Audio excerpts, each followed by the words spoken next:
Guys, welcome back. ನಾವಿವಾಗ dress change ಮಾಡಿದ್ದಾಯಿತು, ನೋಡ್ತಾ ಇರ್ಬೋದು ಎಲ್ಲರೂ ಡ್ರೆಸ್ ಚೇಂಜ್ ಮಾಡ್ಕೊಂಡಿದ್ದಾಯಿತು. ಚಕಟಪುರ ಟೆಂಪಲ್ಗೆ ಹೋಗ್ತಾ ಇದ್ದೀವಿ. ಅದು ಮುಗಿಸ್ಕೊಂಡು ಸಿರಿಮನೆ ಫಾಲ್ಸ್ಗೆ ಹೋಗಬೇಕು. ನೀರಲ್ಲಿ ಆಡೋದಕ್ಕೆ ಏನೆಲ್ಲ ಬಟ್ಟೆ ಬೇಕೋ ಅದೆಲ್ಲ ತೊಗೊಂಡ್ಬಿಟ್ಟಿದ್ದೀವಿ, ಆಲ್ರೆಡಿ ಹೊರಟಿದ್ದೀವಿ. ಆನ್ ದ ವೇ ಸಿಗ್ತೀನಿ, ಬನ್ನಿ. ಬಾಯ್. ಬಾಳೆಹಣ್ಣು ಎಲ್ಲೈತೆ, ಮುಟ್ಟು ಹಚ್ಚು.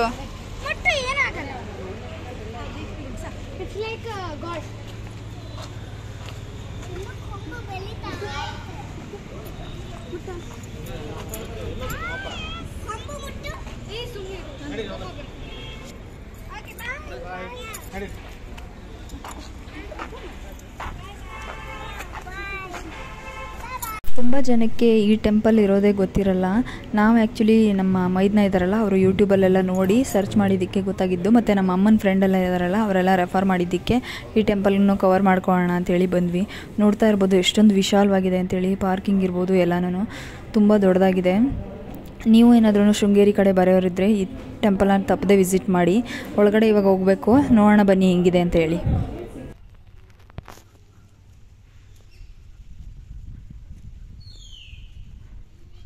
ಈ ಟೆಂಪಲ್ ಏನಿದೆ, ಇದು ಶೃಂಗೇರಿ ಮೇನ್ ಟೆಂಪಲ್ ಇದೆಯಲ್ಲ, ಅಲ್ಲಿಂದ 28.4 ಕಿಲೋಮೀಟರ್ಸ್ ಆಗುತ್ತೆ.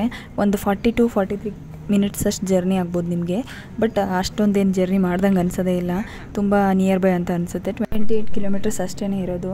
ನೋಡ್ತಾ ಇರ್ಬೋದು ಇವಾಗ ಎಂಟ್ರೆನ್ಸಲ್ಲಿ ಎಷ್ಟು ವಿಶಾಲವಾಗಿ, ಎಷ್ಟು ಪ್ರಶಾಂತವಾಗಿದೆ ಅಂಥೇಳಿ. ನಾವು ಹೋಗಿದ್ದ ಟೈಮಲ್ಲಿ ಯಾರೂ ಇರಲೇ ಇಲ್ಲ, ನಾವೇ ಫಸ್ಟು ಬಂದಿರೋದು ದೇವಸ್ಥಾನಕ್ಕೆ ಅಂತ ಅನಿಸುತ್ತೆ. ಫುಲ್ಲು ಖಾಲಿ ಇತ್ತು. ಈ ಕಡೆ ಪಕ್ಕದಲ್ಲೆಲ್ಲ ಗೆಸ್ಟ್ ಹೌಸ್ ಥರ ಎಲ್ಲ ಇತ್ತು. ಮೇ ಬಿ ಇದು ಇಲ್ಲಿ ಅರ್ಚಕರೆಲ್ಲ ಇದ್ದಾರಲ್ಲ, ಅವರೆಲ್ಲ ಸ್ಟೇ ಆಗಿರೋ ಪ್ಲೇಸ್ ಅಂತ ಅನಿಸುತ್ತೆ. ತುಂಬ ಯುನೀಕಾಗಿ ತುಂಬ ಚೆನ್ನಾಗಿದೆ ಈ ಟೆಂಪಲ್ ಮಾತ್ರ.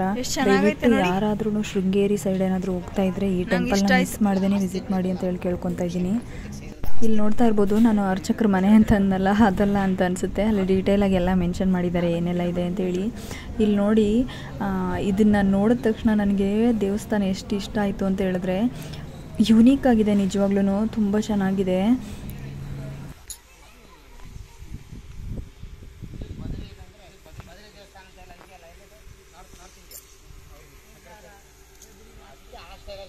ಹೇಳಿ ಪ್ರಶಾಂತ್ ಅವರೇ, ಯಾವ ದೇವಸ್ಥಾನ ಇದು?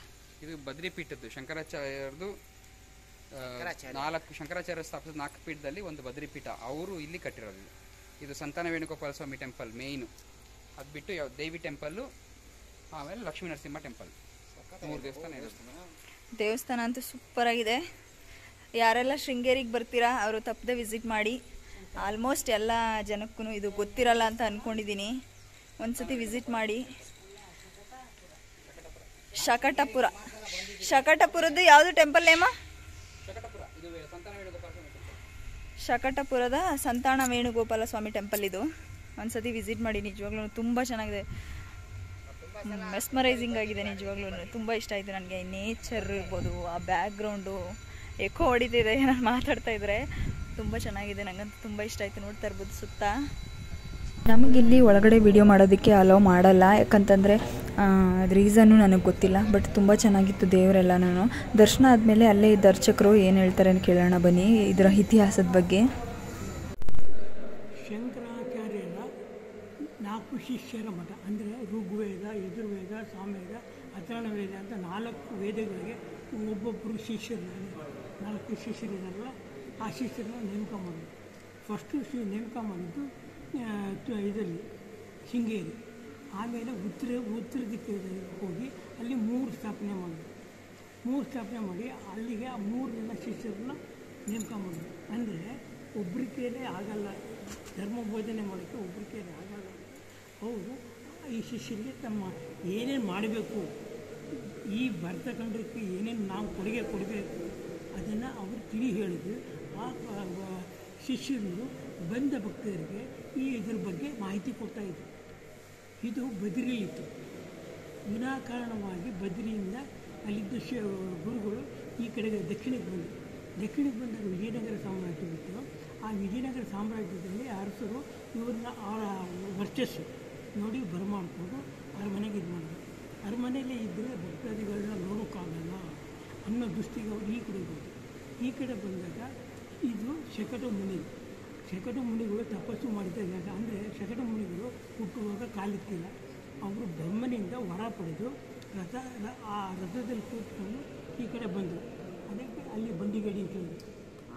ಬಂಡಿಗಡಿ ಇಲ್ಲಿಗೆ ಬಂದಾಗ ಇವರು ಆ ಬಂದಾಗ ತುಂಗಾ ನದಿ ತೀರಿಗೆ ನಿಂತ್ಕೊಂಡ್ಬಿಡ್ತಾರೆ. ಅದು ನಿಂತ್ಕೊಂಡಾಗ ಏನಾಯಿತು, ಇದು ನನಗೆ ಯೋಗ್ಯವಾದ ಸ್ಥಳ, ಇಲ್ಲಿ ನಾನು ತಪಸ್ಸು ಮಾಡ್ಬೋದು ಅಂತ ಅವ್ರಿಗೆ ತಪಸ್ಸು ಮಾಡೋಕ್ಕೆ ಜಾಗ ಇತ್ತು. ಹೀಗೆ ನಾವು ಈ ಹಿಂದೆ ಶಂಕರಾಚಾರ್ಯರು, ರಾಮಾನುಜಾಚಾರ್ಯರು, ಮಧ್ವಾಚಾರ್ಯರು ಇವ್ರು ಯಾರು ನಮ್ಮ ಬರ್ತಕ್ಕಂಥ ಕೂಡಲೇ ಹೋಗ್ಬೇಕಿದ್ರೆ ಇವತ್ತು ಹಿಂದೂ ಧರ್ಮ ಅಧೋಗತಿಗಾಗಬೇಕು. ಅವರ ಒಂದು ತತ್ವ ಆರಾಧನೆ ಏನಾಗಿದೆ ಅದನ್ನು ನಾವು ಪಾಲನೆ ಮಾಡಬೇಕು. ವಿಗ್ರಹದಿಂದ ಅವರ ತತ್ವಗಳಿದೆಯಲ್ಲ ಅದನ್ನು ನಾವು ಬಗೆದು ಆರಾಧನೆ ಮಾಡಿದಾಗ ಏನಾಗುತ್ತೆ, ನಮ್ಮಲ್ಲಿ ಒಂದು ಗೊತ್ತಿಲ್ಲದ ಅಗೋಚರವಾದ ಶಕ್ತಿ ಸಿಗುತ್ತೆ. ಆ ಅಗೋಚರವಾದ ಶಕ್ತಿ ಏನಾಗುತ್ತೆ, ಅದನ್ನು ನಾವು ಏಕಾಗ್ರತೆ ಅಂತ ಹೇಳಿ, ನೀವು ಈ ಜಾಗಕ್ಕೆ ಬಂದು ಏಕಾಗ್ರತೆಯಿಂದ ಧ್ಯಾನ ಮಾಡಿದಾಗ ಆ ಏಕಾಗ್ರತೆಯಿಂದ ನಿಮ್ಮ ಪ್ರತಿಯೊಬ್ಬರಲ್ಲೂ ದೇವರಿದ್ದಾನೆ. ಇಲ್ಲೇ ಆ ಭಗವಂತ ಹೇಳ್ತಾನೆ, ಎಚ್ಚೇಳ್ತಾನೆ. ಆ ಭಗವಂತ ಎಚ್ಚೇಳಿದಾಗ ಏನಾಗುತ್ತೆ, ನಿಮ್ಮಲ್ಲಿ ಅಗೋಚರವಾದ ಶಕ್ತಿ ಸಿಗುತ್ತೆ.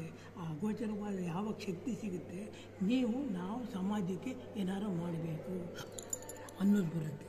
ಈಗ ಶಿವಾಜಿ ತಾಯಿ ಶಿವಾಜಿಗೆ ಹಿಂದೂ ಧರ್ಮದ ಬಗ್ಗೆ ಬೋಧನೆ ಮಾಡಿದ್ರು.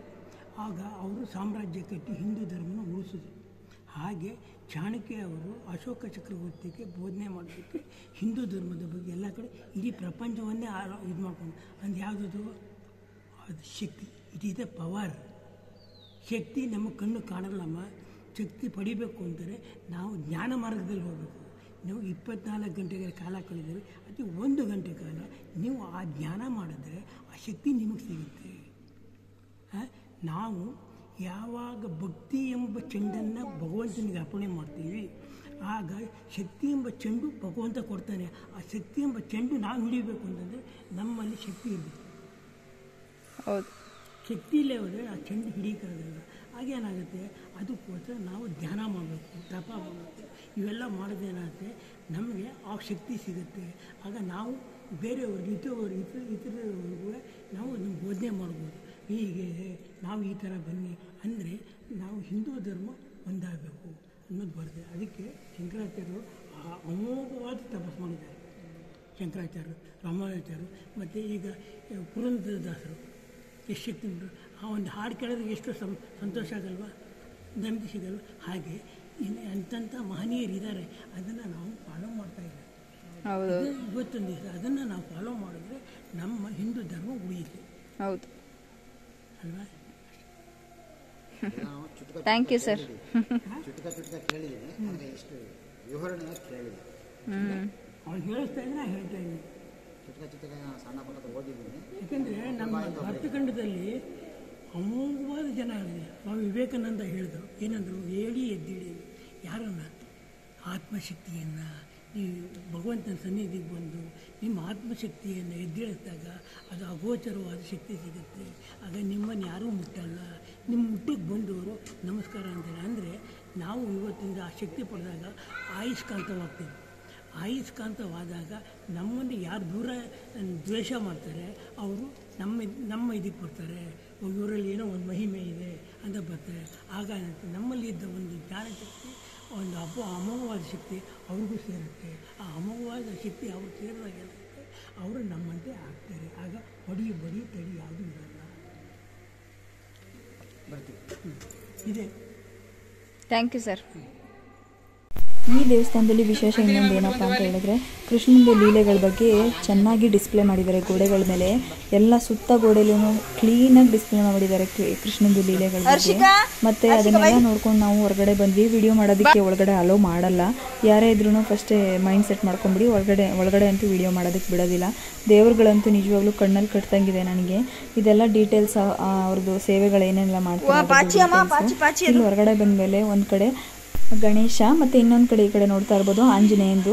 ಎರಡೂ ಕಲ್ಲಲ್ಲೇ ಕೆತ್ತಿದ್ದಾರೆ. ಅದನ್ನ ಮಕ್ಕಳೆಲ್ಲ ಇಷ್ಟಪಟ್ಟು ನೋಡ್ತಾ ಇದ್ರು. ಇಲ್ಲಿ ಕೂಡಬಾರ್ದು ಅಂತ ಎಲ್ಲ ಹಾಕಿದ್ದಾರೆ ಸ್ಟಿಕ್ಕರ್ಸ್ ಎಲ್ಲನೂ. ಮತ್ತು ಇಲ್ಲಿ ನಿಂತ್ಕೊಂಡು ಮಕ್ಕಳ ಜೊತೆ ಛೋಟಾ ಭೀಮ್ ಥರ ಕಾಣಿಸ್ತಾ ಇದೆ ಅಂತೇಳಿ ಒಂದು ಸ್ವಲ್ಪ ಫೋಟೋಸ್ ಎಲ್ಲ ತಗೊಂಡಿದ್ದಾಯಿತು. ಇವಾಗ ವಾಪಸ್ ಹೊರಟ್ವಿ. ನಾವು ಹರಿಹರಪುರಕ್ಕೆ ಹೋಗಬೇಕು. ಅಲ್ಲಿ ಪ್ರಸಾದದ ಟೈಮಿಂಗು ಅದೆಲ್ಲ ಡಿಲೇ ಆಗಿಬಿಡುತ್ತೆ ಅಂತೇಳಿ ಮತ್ತು ರೀಚ್ ಆಗಬೇಕಲ್ಲ, ಅದಕ್ಕೆ ಅಲ್ಲಿಗೆ ಹೋಗೋಣ ಅಂತೇಳಿ ಹೊರಟಿದ್ದೀವಿ. ಇವಾಗ ನಮ್ಮ ಮಾವ ಇಲ್ಲಿ ಬಂದ್ಬಿಟ್ಟು ತಣ್ಣಗಿದೆ ಅಂತೇಳಿ ಕೂತ್ಕೊಂಡಿದ್ರು. ಬಟ್ ನಿಜವಾಗ್ಲೂ ತುಂಬ ಚೆನ್ನಾಗಿದೆ. ಈ ಥರ ಒಂದು ಪ್ಲೇಸ್ ಇದೆ ಅಂತಲೇ ಗೊತ್ತಿಲ್ಲ. ನಾವು ಎಷ್ಟೊಂದು ಸರಿ ಶೃಂಗೇರಿಗೆ ವಿಸಿಟ್ ಮಾಡಿರ್ತೀವಿ, ಬಟ್ ಇಲ್ಲಿರೋ ಜಾಗಗಳು ಗೊತ್ತಿರೋದೇ ಇಲ್ಲ ನಮಗೆ. ಅದನ್ನೇ ನಮ್ಮ ಮಾವನು ಹೇಳ್ತಾ ಇದ್ದಾರೆ, ಈ ಥರ ಪ್ಲೇಸ್ ಇದೆ ಅಂತೇಳಿ ನಮಗೆ ಗೊತ್ತೇ ಇರಲಿಲ್ಲ ಅಲ್ವಾ ಅಂತ.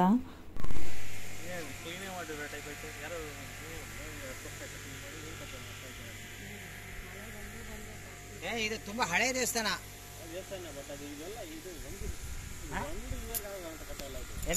ನಮ್ಮ ಮನೇಲಿ ನಮ್ಮ ಹಸ್ಬೆಂಡ್ಗಂತೂ ಈ ಥರ ಪೀಸ್ಫುಲ್ ಆಗಿರೋ ದೇವಸ್ಥಾನ ಎಲ್ಲ ಅಂತಂದರೆ ಫುಲ್ ಇಷ್ಟ ಆಗಿಬಿಡುತ್ತೆ. ಆರಾಮಾಗಿ ಕೂತ್ಕೊಂಡು ನೋಡಿಕೊಂಡು ಹೋಗೋದಕ್ಕೆಲ್ಲ ಚೆನ್ನಾಗಿರುತ್ತೆ ಅಂತ ಹೇಳಿ. ಸೊ ಅದನ್ನೇ ಎಲ್ಲರೂ ಮಾತಾಡ್ಕೊಂಡು ಹಂಗೇ ಬರ್ತಾ ಇದ್ವಿ. ನೋಡ್ತಾ ಇರ್ಬೋದು ಎಷ್ಟು ಕ್ಲೀನಾಗಿ ಮೇಂಟೈನ್ ಮಾಡ್ತಾ ಇದ್ದಾರೆ. ಬಟ್ ಮಳೆ ಅಲ್ವಾ, ಈ ಕಡೆ ಎಲ್ಲ ಆಲ್ಮೋಸ್ಟ್ ಯಾವಾಗಲೂ ಮಳೆ ಇರುತ್ತೆ. ಅದರಿಂದ ಪಾಚಿ ಕಟ್ದಂಗೆಲ್ಲ ಕಟ್ಕೊಂಡಿದೆ ಅಷ್ಟೇ. ಮತ್ತು ಇಲ್ಲಿ ಬಂತಂದರೆ ಶಂಕರಾಚಾರ್ಯರು ಅವ್ರದ್ದು ಶಿಷ್ಯಂದ್ರು ಇದ್ರಲ್ಲ, ಅದನ್ನೆಲ್ಲನೂ ಡಿಸ್ಪ್ಲೇ ಮಾಡಿದ್ದಾರೆ. ಮತ್ತು ಇಲ್ಲೊಂದು ಫೌಂಟೇನು ಇದೆ, ವಾಟರ್ ಫೌಂಟೇನು, ತುಂಬ ಆಳವಾಗಿದೆ ಅದಂತೂ. ಸೊ ಅದು ಆನ್ ಮಾಡ್ತಾರೆ ಅನಿಸುತ್ತೆ ನೈಟ್ ಟೈಮಲ್ಲಿ, ಇಲ್ಲ ಜಾತ್ರಾ ವಿಶೇಷ ಏನಾದರೂ ಇದ್ದರೆ. ಬಟ್ ಇವಾಗ ಅದು ಆನ್ ಇರಲಿಲ್ಲ. ನೋಡ್ತಾ ಇರ್ಬೋದು ಇಲ್ಲಿ ಆದಿಗುರು ಶಂಕರಾಚಾರ್ಯರವ್ರದ್ದು ಸ್ಟ್ಯಾಚು, ಅದಾದಮೇಲೆ ಅದ್ರ ಮೇಲೆ ಶಿವಂದು ಸ್ಟ್ಯಾಚು ಎರಡೂ ಮಾಡಿದ್ದಾರೆ. ತುಂಬ ಚೆನ್ನಾಗಿ ಮಾಡಿದ್ದಾರೆ. ಪೇಂಟಿಂಗ್ ಎಲ್ಲ ಮಾಡಿ ಎಲ್ಲ ಮಾಡ್ತು ಅಂತಂದರೆ ಇಲ್ಲಿದೂ ಇನ್ನೂ ಚೆನ್ನಾಗಿ ಫೇಮಸ್ ಆಗ್ಬೋದಲ್ವಾ. ಇವ್ರದ್ದೇ ಆದಂಥ ಒಂದು ಯೂಟ್ಯೂಬ್ ವೆಬ್ಸೈಟ್ ಇದೆಯಂತೆ. ಸೊ ಅದರಲ್ಲಿ ನೋಡಿ ವಿಡಿಯೋಸ್ ಎಲ್ಲ ಬೇಕಾದರೆ ನಾವು ವಿಡಿಯೋ ಮಾಡ್ಕೊಳಕ್ಕೆ ಬಿಡಲ್ಲ ಒಳಗಡೆ ಅಂತ ಹೇಳ್ತಾ ಇದ್ರು. ಸರಿ ಆಯಿತು ಅಂತೇಳಿ ನಾನು ಒಂದೆರಡು ಫೋಟೋಸ್ ಎಲ್ಲ ಬೇಕಾಗಿತ್ತು ಅಂತೇಳಿ ಕ್ಲಿಕ್ ಮಾಡಿಸ್ಕೊಂಡೆ. ನನಗೆ ಯೂಶ್ವಲಿ ಸಿಂಗಲ್ ಫೋಟೋಸ್ ಜಾಸ್ತಿ ಬೇಕಾಗುತ್ತೆ, ಯಾಕಂದರೆ ರೀಲ್ಸಲ್ಲಿ ಇಲ್ಲ ಸ್ಟೋರಿಯಲ್ಲೆಲ್ಲ ಪೋಸ್ಟ್ ಮಾಡೋದಕ್ಕೆ ಅಂತೇಳಿ. ಸೊ ಫೋಟೋಸ್ ಎಲ್ಲ ತಗೊಂಡಿದ್ದಾಯಿತು. ಇವಾಗ ನಾವು ಹೊರಡ್ತಾ ಇದ್ದೀವಿ. ಐಕಾನಿಕ್ ಆಗಿದೆ ನಿಜವಾಗ್ಲೂ. ನೀವಂತೂ ಒಂದ್ಸರಿ ವಿಸಿಟ್ ಮಾಡ್ಬೋದು, ಆ ಥರ ಇದೆ.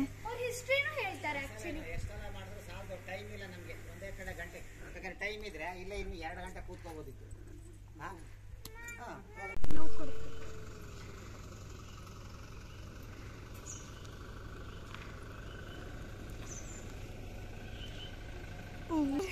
ನಾವಿವಾಗ ಶಕಟಪುರಂ ವೇಣುಗೋಪಾಲ ಸ್ವಾಮಿ ಅವ್ರದ್ದು ಟೆಂಪಲ್ ನೋಡಿಕೊಂಡು ನೆಕ್ಸ್ಟ್ ಇವಾಗ ಹರಿಹರಪುರದಲ್ಲಿ ಒಂದು ಟೆಂಪಲ್ ಇದೆ, ಅದನ್ನ ನೋಡೋದಕ್ಕೆ ಹೋಗ್ತಾ ಇದೀವಿ. ಮತ್ತೆ ಅಲ್ಲೇನೆ ಪ್ರಸಾದನ ವಿತರಣೆ ಮಾಡ್ತಾರಂತೆ, ಅಲ್ಲೇನೆ ಪ್ರಸಾದನೂ ಕೊಡ್ತಾರಂತೆ. ಸೊ ಅಲ್ಲಿ ಪ್ರಸಾದ ತಿನ್ಕೊಂಡು ಅದಾದ್ಮೇಲೆ ಸಿರಿಮನೆ ಫಾಲ್ಸ್ಗೆ ಹೋಗ್ಬೇಕು. ಅಲ್ಲಿ ಆಟ ಆಡೋದಕ್ಕೆ ಬಿಡ್ತಾರೋ ಬಿಡಲ್ವೋ ಗೊತ್ತಿಲ್ಲ, ನೀರು ಜಾಸ್ತಿ ಇದೆ ಅಂತ ಹೇಳ್ತಿದ್ದಾರೆ. ಬಟ್ ನಾವು ಒಂದ್ಸರಿ ಹೋಗ್ಬಿಟ್ಟು ಬರೋಣ, ಮಕ್ಕಳನ್ನೆಲ್ಲ ಕರ್ಕೊಂಬಂದಿದ್ದೀವಲ್ಲ ಅಂತೇಳಿ ಹೋಗೋಣ ಅಂತ ಅನ್ಕೊಂಡಿದ್ದೀವಿ. ಫುಲ್ ಹೊಟ್ಟೆ ಹಸಿತಿದೆ ನನಗಂತೂ. ಬೆಳಗ್ಗೆ 2 ಚಪಾತಿ ತಿಂದಿರೋದು ರೆಡಿಯಾಗ ಅರ್ಜೆಂಟಲ್ಲಿ. ಸೊ ಬನ್ನಿ ಇವಾಗ ಹರಿಹರಪುರದಲ್ಲಿ ಹೋಗ್ಬಿಟ್ಟು ಸಿಗ್ತೀವಿ.